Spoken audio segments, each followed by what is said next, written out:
World cup ফাইনালে হারের পর এই প্রথমবার অস্ট্রেলিয়ার মুখোমুখি হবে ভারত। সেই ওয়ার্ল্ড কাপ হারের প্রতিশোধের আগুন নেভাতে এই ম্যাচ কিন্তু ভারত জিততে চাইবে।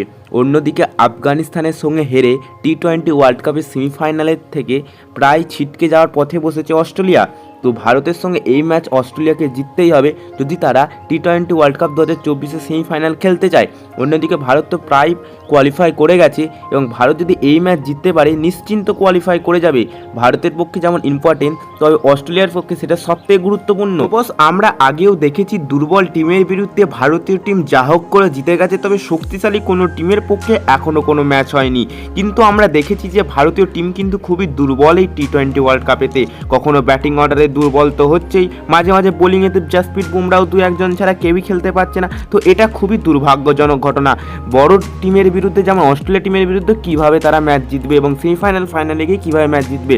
তো প্লেইং 11-এর কথা বললে এই ম্যাচেতে আসছে বড় পরিবর্তন। তো কেমন হতে চলেছে প্লেইং 11 তার দিকে কথা বললে ওপেনিংয়ে কিন্তু এই ম্যাচেতে কোনো পরিবর্তন হচ্ছে না। রোহিত শর্মা এবং বিরাট কোহলি ওপেনিং করতে নামবে।